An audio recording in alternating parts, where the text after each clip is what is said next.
Good morning, everyone. Um, looks Good morning. Looks like we're going to be a cozy group, and clearly the feeling is that this is the last day of the conference.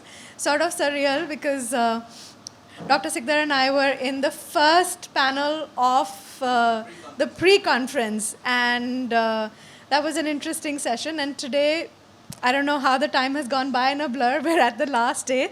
But for a very, very interesting panel discussion. And this is on the indigenous non-hormonal method of family planning, which is Sencromen, which a lot of us in India are familiar with, but the idea is to share it beyond India, how it's been working for women and how it's working for the health system. So we're going to have a very interesting panel with three very eminent speakers.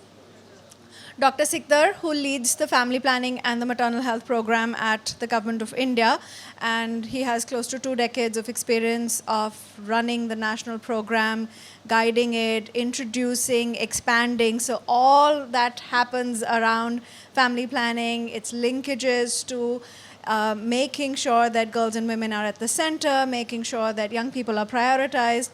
All of those ideas, thoughts, strategies, and pulling partners together comes from Dr. Sikdar. So Dr. Sikdar, if I may invite you on to the dais. To another important perspective when we're talking about reversible contraception and pills, it's important to understand the provider perspective in terms of how to offer the method and how women experience the method. So making sure that it's a two-way process. We have Dr. Sunita Singhal, who's been a known practitioner, a leading trainer in India, and her experience in not just Sencromen, but overall in the family planning space is unparalleled. So we're glad to have you. Inviting, last but not the least, Vinod Manning, who leads IPAS Development Foundation in India. IPAS Development Foundation has been a close partner with the government on a range of issues, including comprehensive abortion care and as well as the family planning program.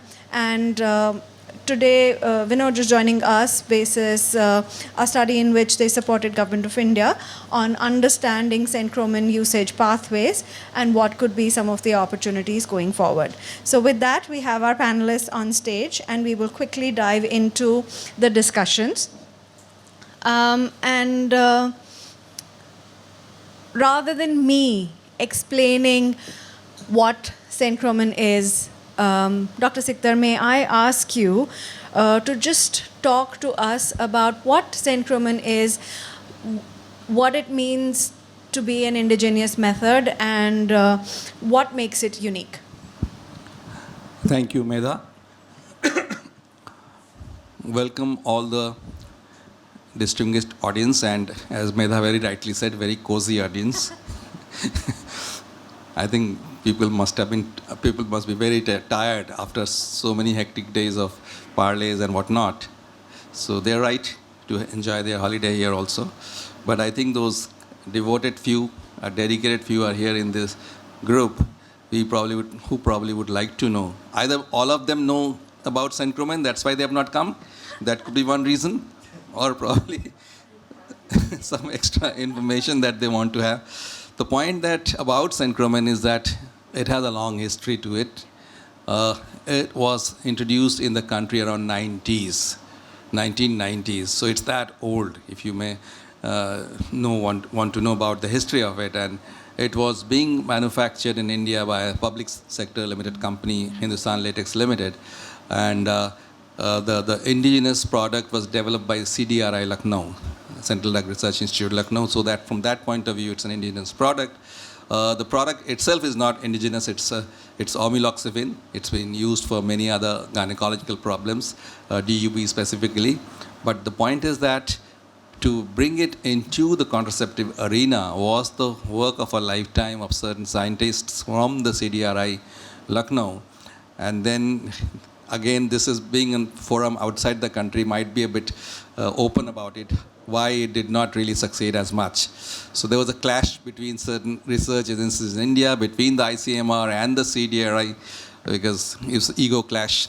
One organization will not allow the other organization to run away with the glory.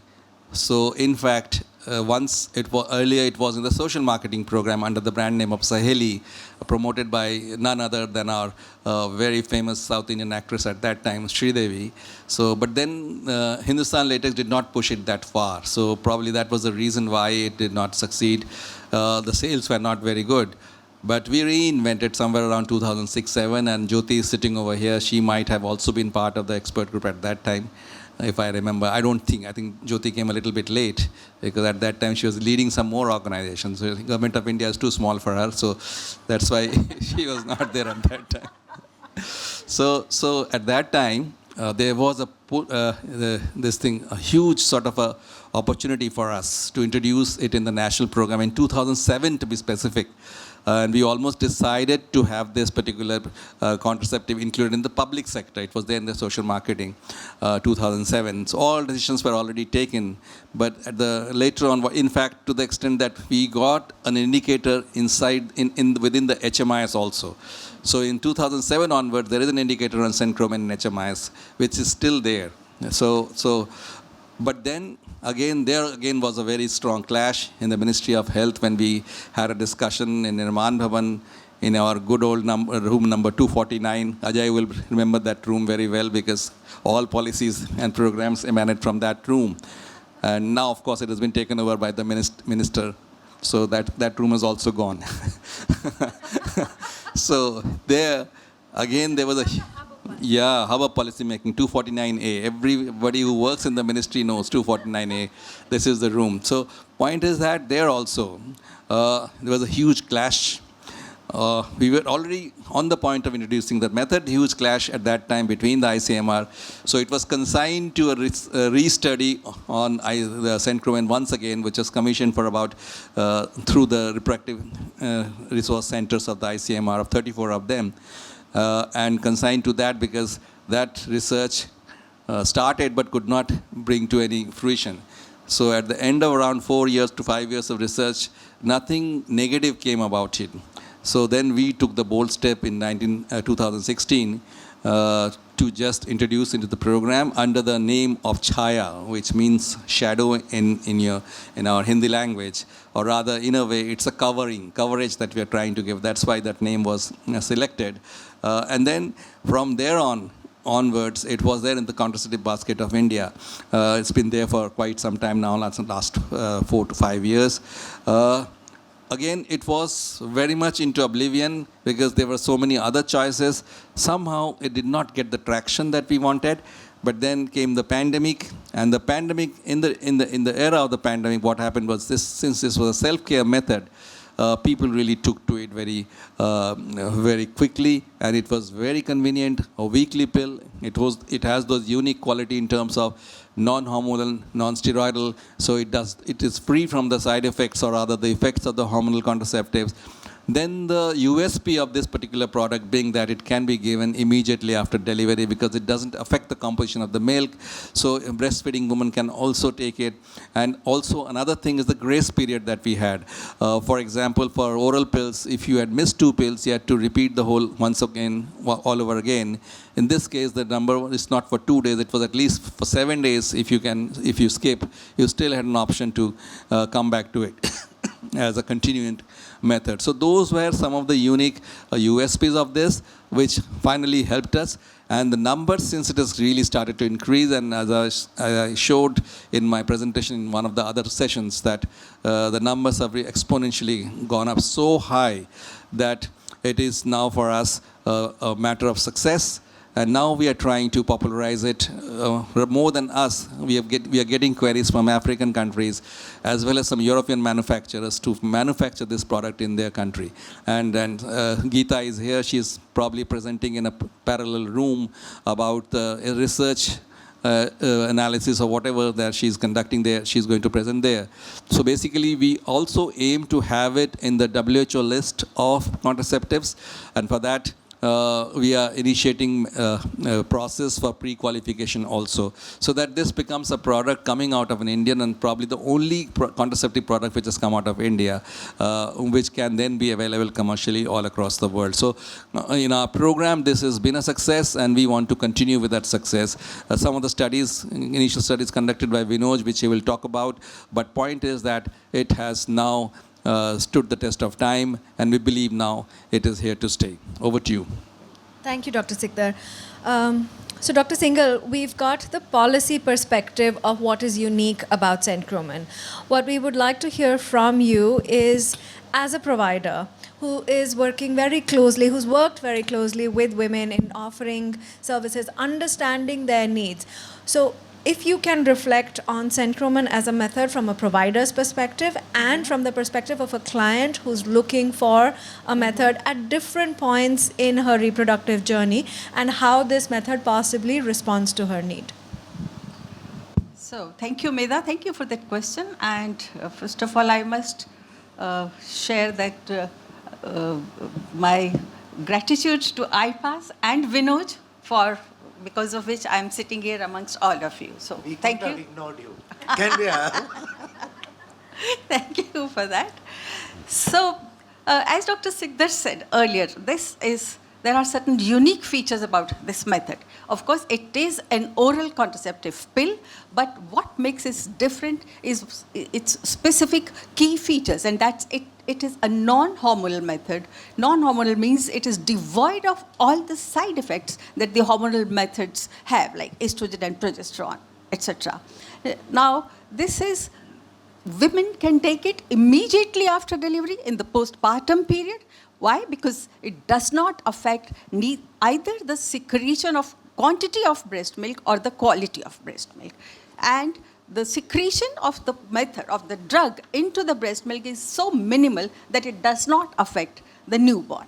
So that is one unique feature. So if we talk about the oral methods, we have the oral hormonal contraceptive methods which women can take immediately in the postpartum. It is only one. So this is a non-hormonal method. It can be initiated immediately in the postpartum period as well as in the post-abortion period. So again, so that is a one unique period, because we all know the very high unmet need in the postpartum period. So it really covers that. Not just that, as Medha said, the reproductive cycle of a woman's life, that is, the adolescents can take it without fear, does not affect bone mineral density. Women can take it after delivery, as a post-pregnancy, and even near menopause. So this is safe for them. Another unique quality of this particular molecule is that it has no effect on liver, it has no effect on the lipid profile or on the hemostatic system. So that is something, which we fear and which makes the other hormonal contraceptives a contraindication for a large number of women. Then the ease of taking it. It's a weekly pill, and many women are very comfortable and happy with just one pill a day, and they can remember it related to one of their weekly tasks that they have to take it, say, either on a Sunday or any particular day. So these are the unique features about this particular molecule. So if it is not a hormonal method, then what is it? It is a SERM. In the medical language, SERM is SERM, that is selective estrogen receptor modulator. It has the qualities of weakly estrogenic qualities, which is healthy, good for the bones, but it has potent anti-estrogenic action, that means which acts on the breast and the uterus. So that also makes it a very healthy option. The other good point about estrogen of this method is it is devoid of the side effects which the oral contraceptive, like bloating, weight gain, nausea, and vomiting. So these are the attributes of this particular molecule called omeloxifene. So that's about this. Now, you asked about how do providers take it, or how do clients take it. Now, if I come to clients' perspective, in our country, there are various factors which affect, clients' uptake. Sometimes they can make a decision, sometimes they cannot make a decision. So generally speaking, the clients, what do they expect? They expect a simple method, devoid of side effects, a method which is easy to procure, easy to access, and they can use it in the privacy of their home.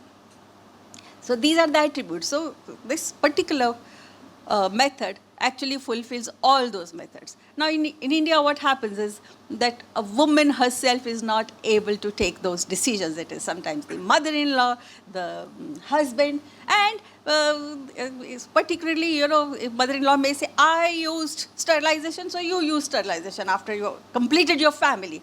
If it's a newly married woman, then the pressure on her is to prove her fertility, by not using any contraception for delaying the pregnancy. So these are the client's perspective. The other thing is that a little more people who are aware, they have some knowledge, they gain this knowledge from their surroundings, from media, from their peers, and what they read here and there. And that kind of information which they gather brings with it lots of myths along with it. So that's another area which, the client's perspective is sometimes she would come up with something which she's heard. So then that, affects her choices unless and until we really address her myths and misconception. The other method in India, of course, nowadays we have a strong network of field workers. So it is the field workers, ASHAs, the frontline workers, other community health workers, who also, give a lot of information. So that also has an impact. And since the institutional delivery has increased so much in India, so they get an exposure from other cadre of healthcare providers when they reach a hospital. So there are lots of avenues from which she gathers her information, but the point remains that it is the right information at the right time is what is important. Thank you so much. And I think the way you emphatically explained the unique benefits, the comfort that it offers to women. Also, I think the fact that the trust in the agency of the woman to be able to manage her usage journey, that she can remember to take it at a weekly pace, at a time for her convenience, without any hormonal intervention, and also maintain confidentiality. And the fact that even as a provider you feel other providers feel comfortable offering this is like a dual benefit. Moving to you, Vinod, Dr. Sikdar already made a mention that there's been a ton of clinical research by leading research institutes in India which have not necessarily found anything negative, without framing it in a way that, oh yeah, wow, this is great, but they've not found anything negative, which is enough confidence to say, yes, it's good to move forward. In COVID times, you worked closely with the Family Planning Division and conducted a study, I understand, which was around understanding why women were choosing this method. So if you can share some insights about that, and if you got some insights from program managers at the state levels too, would be helpful. Thank you. So sitting here, I was taken back to 2 years back, when Dr. Sikdar called me to the room. This was just at the tail end of COVID. And he said, you see, in the last 5 years, which is the COVID times, there was a sevenfold increase in Synchromen uptake after a period of dormancy. So Dr. Sikdar's question was, there's been the significant growth. A, is this growth, real usage? B, if so, what is driving this sudden growth? Is it just because of COVID, which may then taper off the uptake back to pre-COVID times, or and just find out what is it that we could learn? And it was meant to be a dipstick study. And all of you who know Dr. Sikdar and his pressures and his sense of urgency, he gave me a longer list of brief, and he said, come back in a month's time and tell me what it is. Right? We didn't make it in 1 month's time. We didn't make it in 3 months' time. but we made the study. What made it advantageous for us is because we were doing a program rollout of all new methods in 2 states. We had inside information and access to both the whole chain, the providers, the frontline workers, the ASHAs, as well as the customers. So it was a 3-arms, very dipstick study. I won't even call it research. I'm sure it won't stand the rigor of what you have done. But the whole idea was not for that. This was for a programmatic indication and maybe a foundation to see now that there's something good is happening, if it's really good, at that time we were not very sure, then what should be the new research direction to have the basis, which Dr. Sikdar thing. So that was the brief. So what we did is it was 3 arms. We went and studied. It had Conti, a bit of Colli on all the 3. So one of the things that, yes, Synchromen usage, there was a very high parity between what was reported in the system and the women that we tracked, which was very reassuring. Yeah, so what happens is, let's say the records show, let's say in that facility, 150 women were provided Synchromen. When we tracked them 4 months, 5 months, 7 months later, we found that those records were true. They were Synchromen users, or they had taken the Synchromen and discontinued after some time. I'll come to discontinuation a little later. So it kind of validated the data. Though it is dipstick, at this point, we don't have anything else, it kind of matches probably the HMIS data, right? But it will need more intense research to do this, but at that point, it validated that. The second thing is, the clients who seem to have accepted it is interestingly about 25 to 35, but within that, it was low parity women. So one of the recommendations probably, and which further research should bring, is what is the resonance for younger women for this product? If there is no resonance, because it seems to appeal for the low parity women in the older group, then why is it not the younger group taking it? So that's definitely a clear research agenda positioning. And interestingly, at that point, the average continuation was 5 months, but there's a disclaimer. We were doing it in the middle of another continuation pattern. So it's plus 5 months, it could have continued. We didn't go back to check on how long there has been continuation. Lastly, yes, they felt the need for an oral convenience. What drew women for picking it up was 2 things.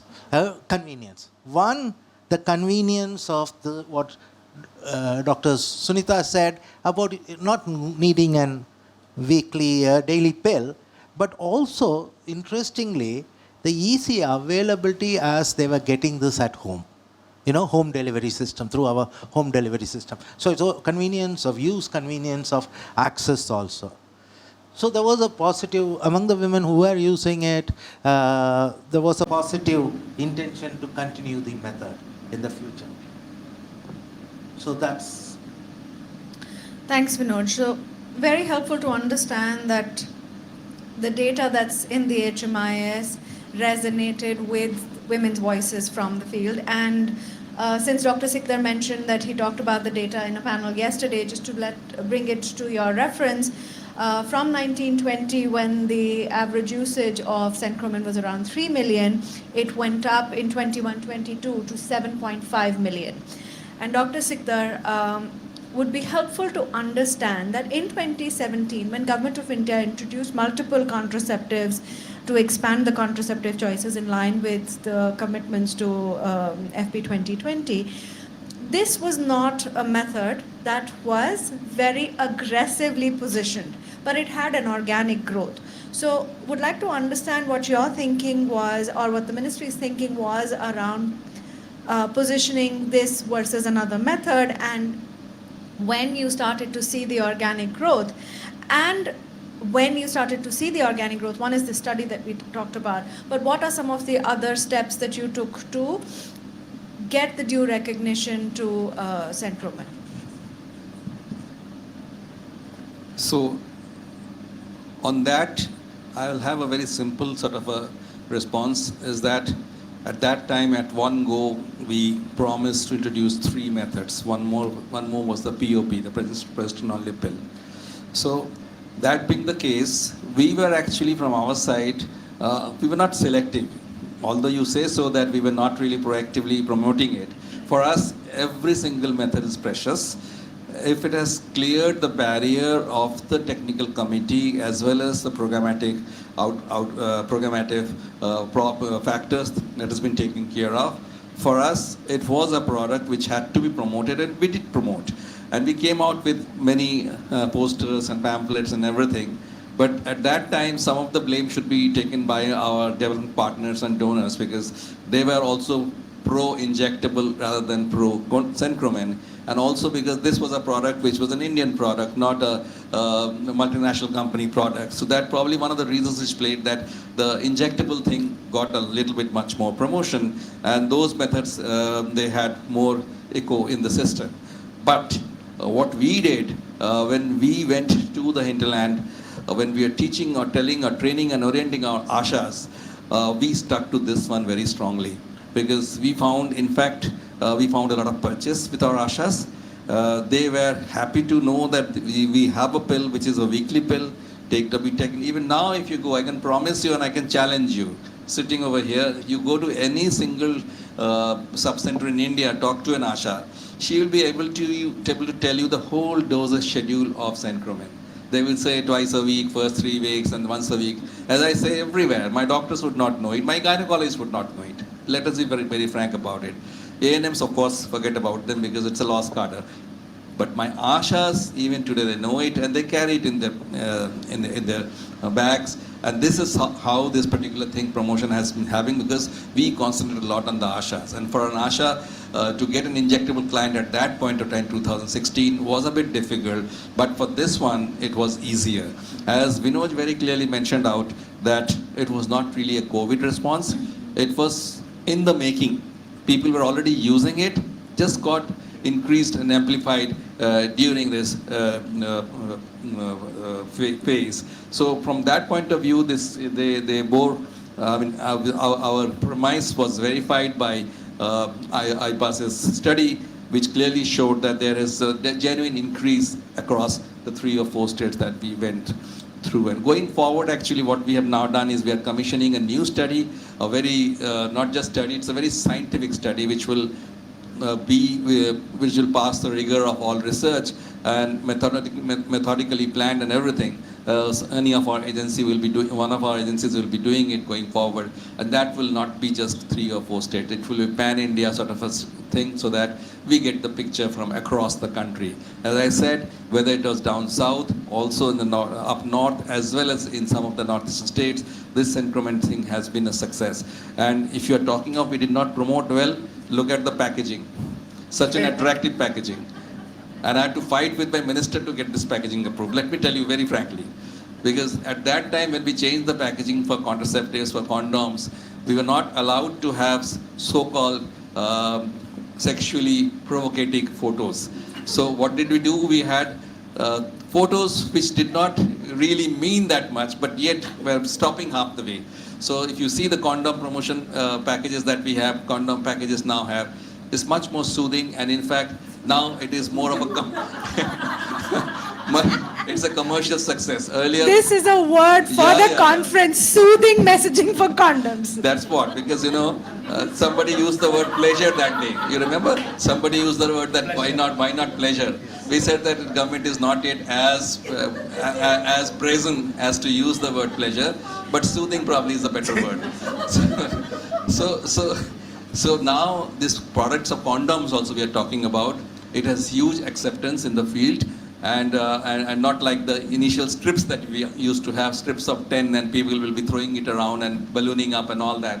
That thing is now gone. It's now in high demand. It really vanishes off this shelf. So the condom boxes, when it came into play, and then there was a complaint. In fact, many of our service providers in the field, they say, sir, when we fill it up, it gets finished in a day or two.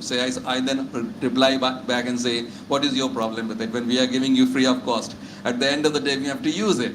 So that is how these things have, even the mindsets do not change, that they are finished. That's why that we do not want to fill it up once again. But now we are saying we are surplus with the stocks. So, but anyway, I was moving aside in the designing and promotion part. So now, of course, we are at a stage where if we do not even promote it, this is going to be a success in our country. And Geeta is sitting, WHO is now going to give us the pre-qualification, and we got it included. And Priya is there. Priya, would you like to add the pre-qualification part and the medical eligibility criteria where we have, this is the product which we have already included in the MEC wheel. It was not there in the WHO wheel, but the India adapted MEC wheel is somewhere that here it is. We Priya, actually- come, you're co-opted to the panel. So it Come. is not the blue color of the WHO. We always have separate colors for ourselves also for the country. So it's an adapted one. And here we already have included it in our MEC. So Priya, you want to add one or two things about the pre-qualification? You had too much of sleep yesterday, I can see. Thank you. Soothing sleep indeed. So, what I'd like to add for Sankroman and the future of Sankroman in India is, as you can see, there's a lot of evidence generation, a lot of activities going on in corroborating HMIS data. While that does not really mean that it does not pass the need for having a more in-depth RCT type study, which Sir has already said we will be planning.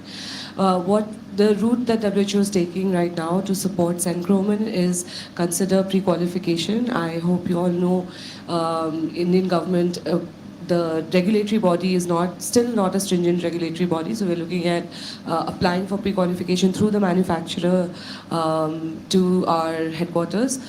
One thing I do want to add is, when it started, there was one or two types of manufacturers that were producing Sankroman. In the private sector now there are 9. So it is also available in the private sector. People are prescribing it, even in terms of the gynecologists, they do find it much better. We actually have a study going on with All India Institute of Medical Sciences right now, where 500 women have been enrolled since COVID, and we are following them up to see, what kind of results they yield over time. So pre-qualification and adding to research methodology. Thank you, Priya, and glad to have you with us and share that perspective. So it's very encouraging to know that a method that started from a government institute, research initiatives, came into the social marketing space, came into the public sector, had an organic growth. Now we're seeing the private sector partnership with the manufacturer landscape expanding. So clearly this is aligned with India for India and India for the world journey, and that the WHO is partnering. The first step for the India MEC wheel has already been taken. But taking a cue from, not the soothing cue, but the cue from, this is going to be the word for a long time. You said that all methods are equally dear to Government of India when they are coming into the mix. As a provider, Dr. Sunita Singhal, just wanted to talk to you about, in my last question, you talked about the unique benefits of this method. But when we look at contraceptive choices and how women make choices and how providers support them in making choices, and Dr. Sikdar mentioned that it's really sort of in the self-care journey where community health workers are also helping women exercise this. Just wanted to understand from you that within the available method mix, while injectables, considering that they've been already used in different countries, and that it's a clinical intervention, was given a little more prioritization, but women choose their own pathway. So where do you see this in the method mix? Are there different points in women's reproductive journeys when they prefer to use a non-hormonal method? So if you can just throw some light on how women's journeys across different methods in the reversible mix happen, that will be very helpful. So thank you for that question. Well, as I said earlier, so based on the reproductive intent and on the information that they gather from the surroundings, which may be wrapped in lots of myths and misconceptions, influenced by the people around the woman. So the choices of the women vary. So once, one of the facts, if I look at the method mix that we have even today, the female sterilization, is still the most popular method. 68% of women are still choosing female sterilization. So, and there are no promotional campaigns, etc., going on at present. It's just on the auto mode. Now, why is that happening? Because the mindset, the trend which has grown over the past decades is, once the family is complete, let's get done with it. So let's have the final, limiting method. So that is how women choose this method. Now, as far as the delaying methods are concerned, as I said earlier also, that there is always, a hope, a big expectation from a newly married couple that to prove their fertility to come up with a baby. But then, of course, the trends are changing slowly, and women are coming forth for methods which are short-acting, and we have also seen some growth in the short uptake of the short-acting method. The centroman uptake, the data itself is showing so. Similarly, for the other oral contraceptives. So these are the methods women are following. Now, the most affected, the life cycle of the woman still continues to be the post-abortion and the postpartum period. Immediately, despite the fact that we have more than 90% of the deliveries are happening at the institutions, there is still, there's a lot of scope to focus on there. So here, this particular method, if we come to the postpartum choices for the women in the immediate postpartum period, if we talk about the long-acting, the LARC methods, we have PPI UCD, and of course we have injectables which can be started after 6 weeks, so not when the woman is still at the healthcare facility. But if we talk about the oral pills, now this is one method which women can have, and before discharge she can take it home and start with it, and the further supply she can get from the community health workers while she's still at home. So this is a good choice. It is still picking up, but a lot of counseling efforts during the antenatal period and around delivery period is what is needed, and it is slowly happening. So that is about these particular methods. Now, of course, the newer methods are on the horizon. So let's see how they pick up. So this is the perspective as of now. That's very helpful. Thank you. Vinod, coming to you, Dr. Sikdar has mentioned the key role that frontline health workers, the ASHA specifically, are playing in centroman uptake, and Dr. Singhal also mentioned that. If you can share some insights from the study that you did on the perspectives of frontline workers and women on their experiences of offering and using centroman, and also share some thoughts on what civil society organizations, NGOs can do to support this organic uptake, that will be helpful. And sorry, after that, we'll open up for a couple of questions. If you have any questions, just keep that in your mind. We will do the fastest fingers first. Thank you. And I'll try to be fast.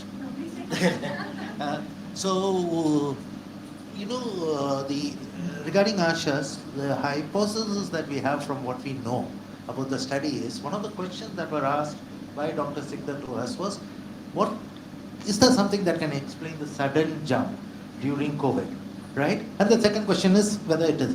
Our hypothesis is, based on conversations we have had with both women as well as ASHAs, is that during COVID, women were not able to, they were sometimes having difficulty in accessing their earlier, place of choice.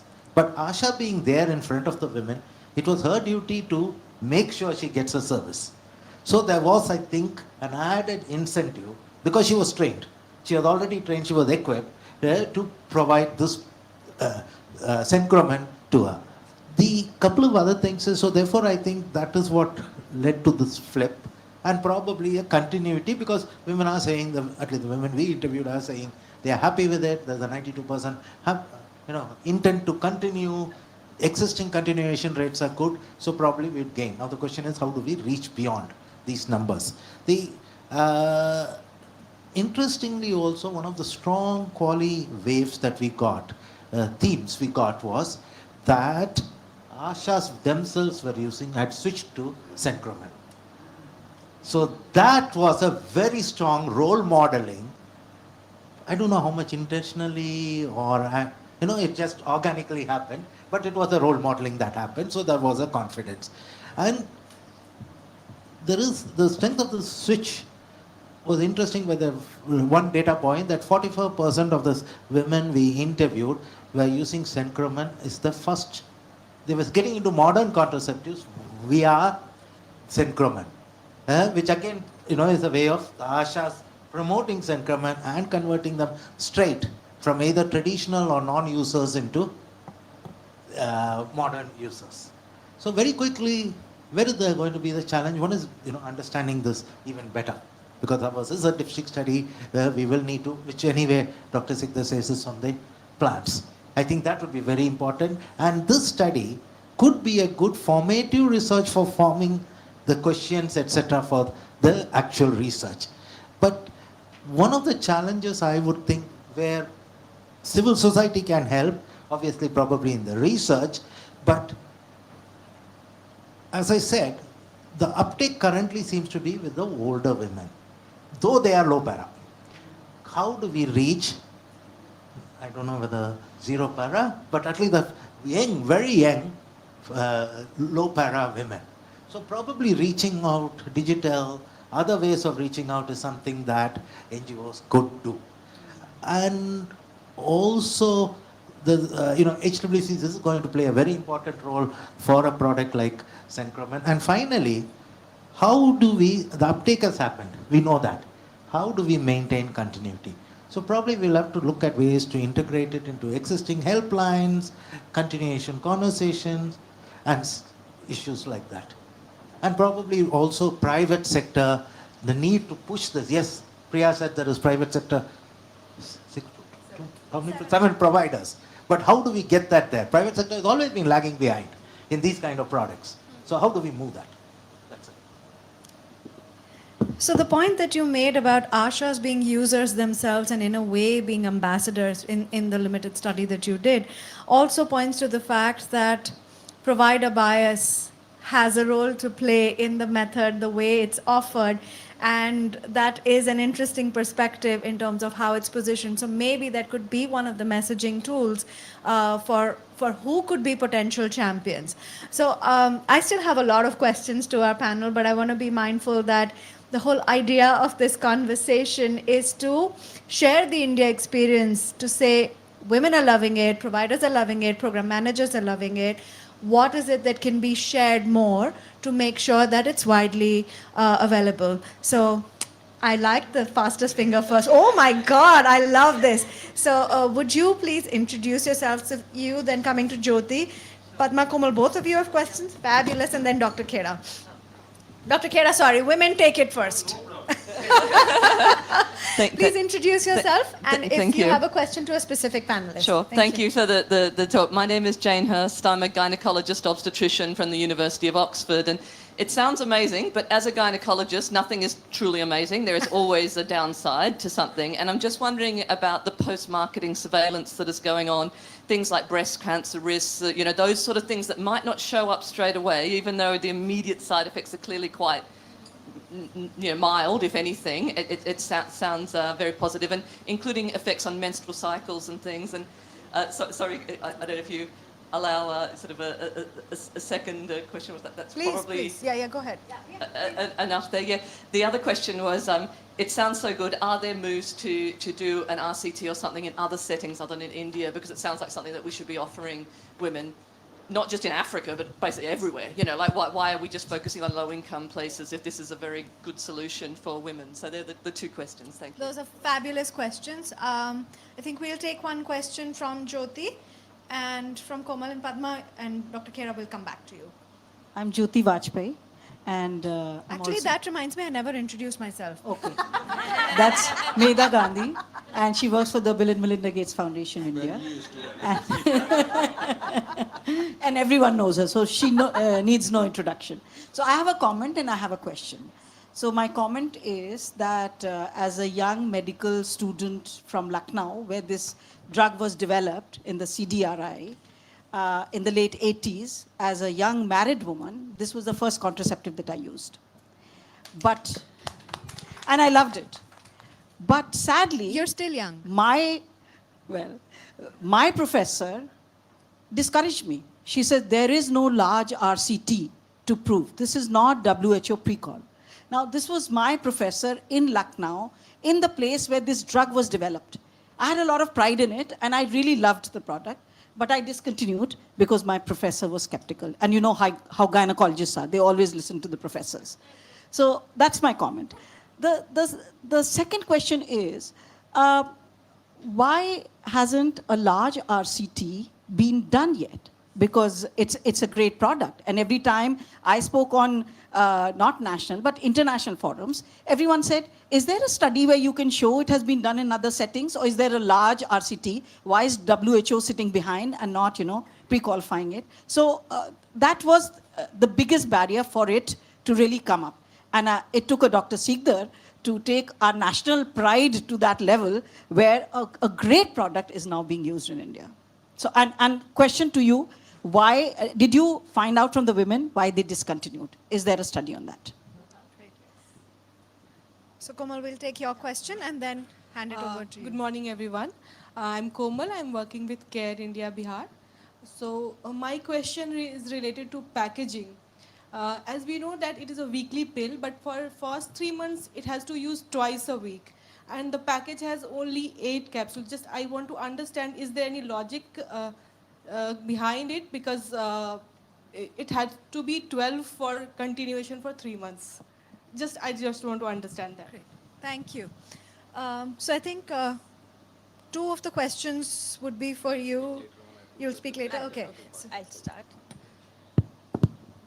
Okay, so thank you for asking those questions, because this will give me an opportunity to explain the mechanism of action of amyloxifene. As I said earlier, and you are a gynecologist, many of you are here. So when we say it's a SERM, so it has a weak estrogenic effect on bones, but a potent, strong anti-estrogenic action on breast and uterus. So you talked about cancer breast and all. So as per the mechanism of action, it does not affect, number one, the ovulation. The ovulation continues. What it does is it acts at the level of implantation. It prevents the implantation. So what it does, it causes rapid movement of the fertilized ovum in the fallopian tube, and at the same time it affects the rapid proliferation of the endometrium, prevents residualization. So as a result, there is an asynchrony. So when the fertilized ovum reaches the uterus, it is unable to implant. That is the mechanism of action. Ovulation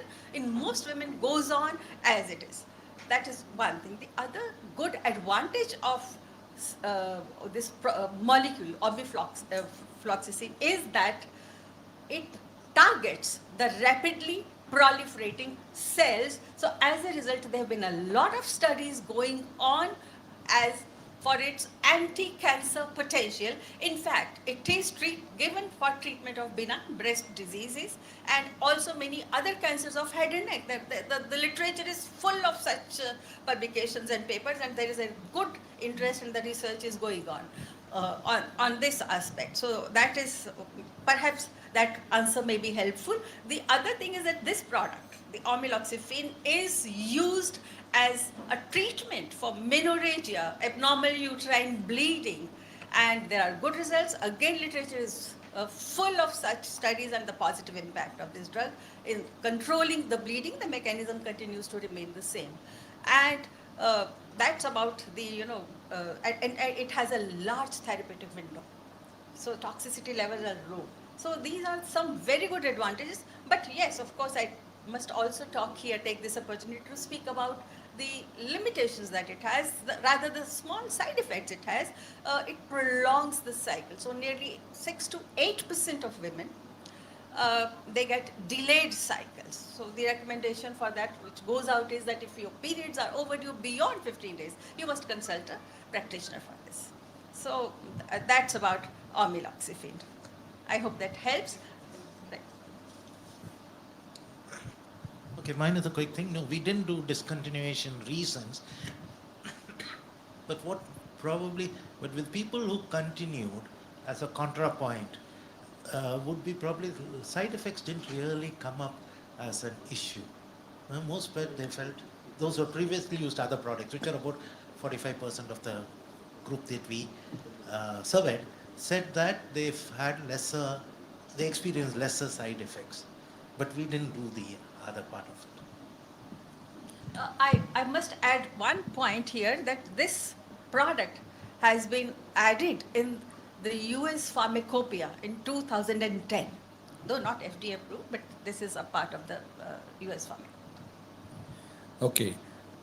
Coming on to one or two questions which is addressed, generally question I won't say addressed to me. One is about the RCTs.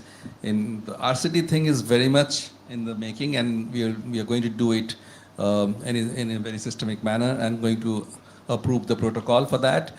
So it will be done. The timelines are already drawn up. Maybe in another 1 to 2 years it will be done. And parallelly, what the WHO processes are there are also going to be done. And when WHO takes it up, your question about having it in multiple cities, multiple countries, could also be then taken care of, because we also know it's a long journey. It will not be done tomorrow itself. It may take around 4 to 5 years for whole WHO to give us whatever. But it should not stop us from using a product which is very much in use. Secondly, just congratulating my colleague Jyoti here for being brazen enough to take a particular product against the advice of our professor. So that's in our nature. I know her. She's a fighting person always. The point is how gynecologists bulldoze people in our country. I am here to give you the brightest example, because whenever a new product comes, they are the first gang of people who will be up against it, saying, no, this is not right for the country. We are not, as you said, that particular trials and all this is not happen. So the example that I want to quote is, there are many examples. When we started PPIUCD in our country, the biggest obstruction which came was from the organized medical colleges and their professors. Unfortunately, none of the professors usually read more of a literature. They just follow their postgraduate students' thesis, that's all. But beyond that, they do not do any of their own research. They are not amenable to learning new things. I'm being very, very, very particular over here. So, for example, in the state of Gujarat, the postpartum IUCD would never take up. It will be just 0% or 0.1%, because the organization of gynecologists and the medical college people ganged up together, and they said, we will not allow it landing in our state. That was in many states, and Gujarat was the extreme one. So then I knew, because since I am now a techno manager, a techno bureaucrat, what you may say, so I used another method. So what did I do? I just went to the principal secretary of the state, who happened to be an IS officer, senior IS officers, and I explained to her and convinced her. And I told my own mission director, Vandana Gurnani, who was the batchmate of the principal secretary of that state. So we knew which way to approach. And then moments after that, she just convened a meeting and she said, nothing doing, you'll have to follow it and you'll have to do it. Every gynecologist fell in line, and today the same Gujarat is number 5th in the country in terms of performance in PPIUCD. It's gone up to 23.5%. So that is how things are done and can be done. So there is a ways and means to get around the bullying of your bosses. And the third one is about your packaging. It was a difficult call for us, because you will require 8 tablets for a whole month, right? Because 2 for the first 4 weeks, it is 2 per week, right? So it's taking care of your 1 month's doses, and it allows that particular client to come back, and the follow-up also is something which is facilitated, because if you give them 3 packs at a time, they will come after 3 months out of your control. Secondly, from 4 months onwards, it's only 1 per week. So do we then split it into 4, a strip of 4? So from the programmatic point of the view, we have to apply a different sort of thinking and brain. So we said, okay, fine, we'll use it as a 8-strip sort of a 8 strips tablet form, so that it becomes uniform across the country. And it then, of course, also another thing is about the CPR, the CYPs. 8 strips actually qualify to be a 1 user. So we had to take that also into account. So it's not a gynecological brain alone which works. It's not a technical brain. It's also the management brain which has to work together to come to some national sort of a standard. So clearly, while there is WHO groups that come up with self-care guidelines, there are program manager level self-care processes that are followed in the country, and I think that is a very organic way of supporting women in the decisions that they take and bringing providers along as we move forward. So Padma, your question, and then Dr. Khera, and then we'll come to you. Dan, okay, and you also have a question. Fabulous. I love this panel. So can we now make questions sort of brief, because we have a lot of interest in the Yeah, room. I just have, one question is regarding Dr. Jyoti's question only. It's a big RCTs, because, when we started explaining about Sancromin, like people asked us, where is the evidence? So I myself negate with people, if they don't come show me strong evidence. So I think it is very important to kick off very authentically. And you are taking it up, and thank you very much. And second thing, programmatic data in Bihar shows that not only ASHAs, there is a switch between those who have taken first dose of Antara, they stopped second dose and went for Centromin usage. So we have the programmatic evidence and data also with this. I just wanted to share. Dr. Khera. Yeah, good morning. Thank you, Dr. Sikdar and the panel. My name is Ajay Khera. I have two technical questions because I am new in this field of family planning. When Dr. Khera, you're not new. okay. No, I worked for a long time on child health program. It doesn't matter. No, when the decision was taken to introduce Centromin, at that point of time, what was the quoted efficacy of this particular product? That's number one. Is a piece of information for me. And then the second point is, in terms of, NFHS is supposed to be the very high quality data. And what has been the trend and the pattern from NFHS 4 to 5? I looked at the data sets. It says the pill rate improved from 4% to 5%. So whether this product is a part of that, kind of a question. Right. Just 2 points. Thank you very much. Thank you, Dr. Khera. We'll come back. One question there, and then Daniel. We'll first take this question. Good morning, and thank you for sharing. And I'm Aung from Myanmar. You have to hold it like this. Yes. Okay. So my question is to include the Centromin in the method mix and to create the demand and the user uptake. Easy regime is also important, I think, because the correct and consistent use is important for the effectiveness of every contraception. So my question is, do you have any job aids or tools to assist the women, especially for those with the lower level education status, to follow the correct schedule of the regime? So how did you make the women actually follow the regime, especially for the self-care and the community-based acting? Thank you. Thanks. Dan Hartman from the United States, the Bill and Melinda Gates Foundation. Is there anything unique about this serum versus other serums that would make you want to utilize this, especially given that other serums may have longer half-lives and might be able to be used less often? You didn't mention cost, and I'd be curious to know the cost of this. And the third one is, do you use it prophylactically or postcoitally? And you mentioned several clinical trials, and are they being used prophylactically or postcoitally? And if I could, one last one. To get pre-qualification, you also need an expression of interest from the policy people. And so what type of policy are you actually looking for to go to pre-qualification? Over. Thank you, Dan.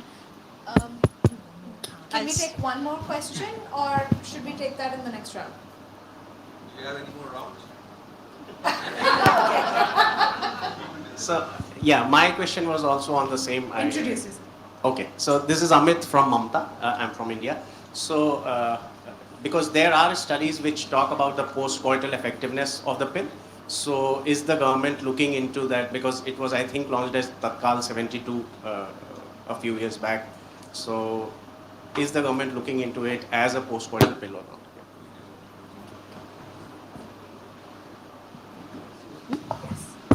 Okay, so I'll start answering one by one as I recall. So first of all, the efficacy of the method. So the efficacy as reported after the final trials was 1.63 per 100 women per year, which is slightly less than perfect use of other hormonal pills, but definitely better than the typical use percentage. So that's about the efficacy. The second question regarding the other SERMs. So sir, this in the year 1991, this was one molecule which CDRI in India picked up and had, after 30 years of research, trials, this is what they've come up. the other molecules, maybe in India, raloxifene and all, if you're talking about the other oxygen. In India, I'm not aware if anybody is looking at them. I think if we have success with one, maybe one can look, if there are better options, somebody can pick up the other molecule and start with it. So right now, this is the only one that I know. There was...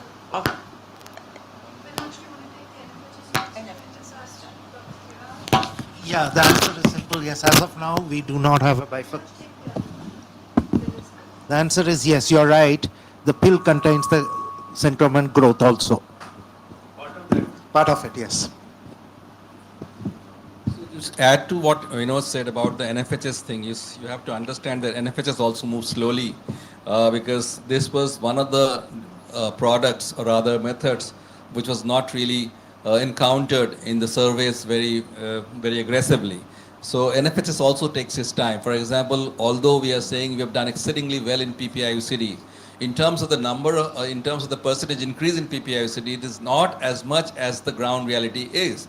So although it is showing an increase of around 10 to 15% in FHS, if you ask me, we would have liked to see an increase of around 25% to, or rather 15 to 20%. So NFHS also takes time. Maybe by the time of next NFHS, we will be on a better wicket as far as this survey availability of this product is concerned. And in terms of the quantum that we have in the field, although its performance has multiplied so many times, 7.5 millions, but in terms of numbers as against the other contraceptives, it is still very low.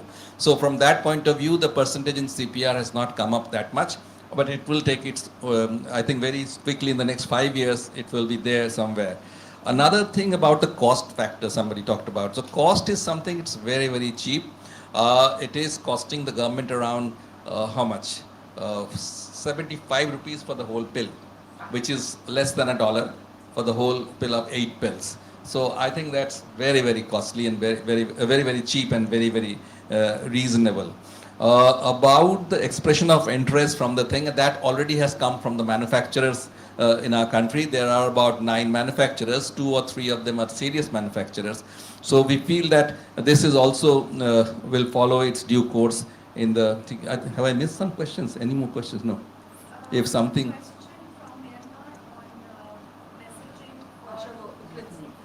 Okay. No, not as a post-coital, we have not promoted it. How do you train? Okay, so you see, we have actually developed small booklets, not just for one method alone. So there's a 15-page booklet on family planning programs as well as methods available on the website of our ministry in English and in local Hindi language, wherein we explain about every single product, their positives, their side effects or the effects, how they work. Everything has been explained there for our field level functionaries from the level of sub-center down below. So, or even the primary healthcare level down below. So that's very lucid sort of a booklet that we have come out with diagrams. So that is something you can also take advantage of from the website of the Ministry of Health and Family Welfare, Government of India. It's available on Google also. Priya, you wanted to add? I'm Dr. Priya Karna, Technical Officer at WHO India. I'd like to answer some of the questions raised on pre-qualification. So yes, you're right, sir. You have to have an expression of interest, but it has to come from the manufacturer. What we've done in the last year and a half is work with government and partners to scope out what all is required for pre-qualification. It's a long drawn process. It has to be done by the manufacturer. So an appropriate manufacturer who has enough buy-in has to be, sort of converted. We do have Cipla. Actually, Cipla is a huge pharmaceutical company from India. We are hoping that we can explore that relationship further. In terms of other checkpoints that you need for pre-qualification, that also includes MEC wheel. I think it's an underrated aspect that we haven't spoken about a lot. The MEC wheel is the WHO's medical eligibility criteria. Once you are on the MEC wheel, countries are free to adapt it. It has to be done through a national technical expert committee. And each, if you see the MEC wheel carefully, you'll see that not only is the pill added, but each condition where it's applicable or not, sorry, each condition where it's applicable or not. So, for example, age, nulliparous, postpartum breastfeeding, all of that, it's there. And what we are actually supporting now is adapting the MEC wheel in apps and in 14 Indian languages so that the use can further be accelerated. I think that also answers the question on Myanmar on how do people use it. I do also want to touch upon the RCT because a lot has been said about that. There is actually evidence from CDRI and organically generated data that was first done to get Cencromen recognized as a contraceptive is still valid. It is recognized by US Pharmacopoeia, although not as a contraceptive. There are other molecules and other drugs that are similar, and that's kind of the evidence that we also reviewed and took. At this time, where we are really, MEC wheel has been updated. We are working with the Obstetrician Society to make it a part of their continuing medical education so that this is refreshed and, you know, hopefully creates greater awareness among providers at all levels, discussions with manufacturers as they are the ones that are supposed to apply for the pre-qualification. It's also important to realize, I mean, over the time we realized that the Indian Drug Authority or the CDRI is not a stringent regulatory body, and that has been a challenge, honestly. And to override that, that's where we needed all of this data, all of this evidence. We also have currently during COVID, because we saw such a spike in usage, we also have a feasibility study on through All India Institute of Medical Sciences. They are following up the women. There are about 600 women that are enrolled, and they are following them up. It's been about 8 months now, and the study continues. I also want to talk about the cost you said, right? It's in the public sector, it's 75, like Sir said, but in the private sector, it's about 100 to 150 rupees INR, which is maybe just under $2. For that packet. And there has actually been a very organic growth even in the private sector, because one of the things that you also need for pre-qualification is a landscape assessment of market availability of the drugs, and that was recently completed, and that's how we know that, you know, there are 9 drugs in the market. There are big pharmaceutical players, and I think working on Cencromen with all of you in the last 2 years, I've realized much of it is simply a communication gap. There is a lot of data, there is a lot of evidence, and it is really surprising that such a disruptive contraceptive has not been taken up. It does not have to be just Cencromen, it could be something else. But of course, coming from India, something that was developed in the 1980s, we take great pride and continue to show our commitment towards pre-qualification of the drug. Thanks, Priya. And as we bring this panel to a close with such interesting questions, 30 seconds from each one of you on where you see the potential for Cencromen in context of self-care, in context of India for the world. 30 seconds. So I'm actually attracted to talk about the self-care methods that you have just alluded to. We've already in the process of developing the self-care kits across the country in every single hospital as well as PSC, CAC sub-centers. There is a temptation to have this Cencromen there in those self-care kits also, but we are also not blind to the fact that there are screening things has to be done before the first dose can be given. That's the reason why it cannot be a part of the self-care kit, but once somebody has started to take it, then it can be very much used as a self-care method, just as it is there in the bags of the ashas who go from house to house to distribute the services. Going forward, I see a very bright future for this particular product, and hopefully this should come out to be a viable contraceptive with the least side effects and one of the most efficacious method that we have. So in addition to the communication and the programmatic developments which are going on, I would like to say that we need to also focus on the providers. And it is for the providers to refresh their skills and to give them the updated knowledge and the requisite skills in provisioning quality services. One important fact is that the providers have their own myths and misconceptions, so which need to be cleared through training and training. So once they are clear in their mind, they are the best persons to give quality services. They should not deviate from offering the entire basket of choices of family planning commodities to the woman, and not just focus on one product. They have to offer the entire box, and give the right attributes, the right, without exaggerating any side effect or without understating any side effect, the key features. So that will, and their responsibility is also to maintain a continuum of care with a close follow-up, addressing any concerns that a woman have. So whatever means they use, so that will be an important fact. So the providers are going to play a key role. So we should never, lose focus on the provider knowledge, training, behaviors, attitudes about this. Thank you. I would want to share a concern. I somehow think, some products, some people, bad karma happens.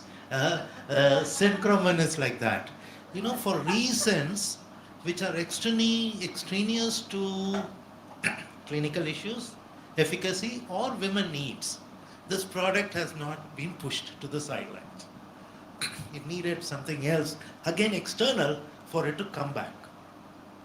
My biggest concern is, as it is reviving, as we are doing all this work, we are going to also have some new contraceptives here, which are going to be of higher interest with especially external people. So then, we all may follow the bandwagon of going that way and dropping this opportunity of this product's revival, which I honestly believe is self-care, is young people, is low parity people. Just need for the hour, but we may drop the ball. That's my concern. Thank you so much. This has been such a fabulous panel. I will be honest, I was very scared that this is morning of the last day of the conference. How many people are really going to come to listen to this? And for me, personally, Synchromon has a very different meaning. When I started my career working in rural Uttar Pradesh over 2 decades ago, fresh out of university, and this was the method that I saw women using. That time it was called Saheli. It was in the social marketing space. Saheli means friend, to now being Chaya, which means providing a protective cover. It's come a long way. Women were using it, they were so happy with it, and today we're talking about how we've seen in the public sector great strides in how women are using it, and talking today about, hearing you say that how can we take it not just beyond India to select few low-income countries, but to the world. It's really a very reassuring fact, and the fact that all of you've engaged so deeply in the conversation. Thank you so much for your partnership, and thank you so much for your participation, and thank you so much to this fabulous panel. Thank you.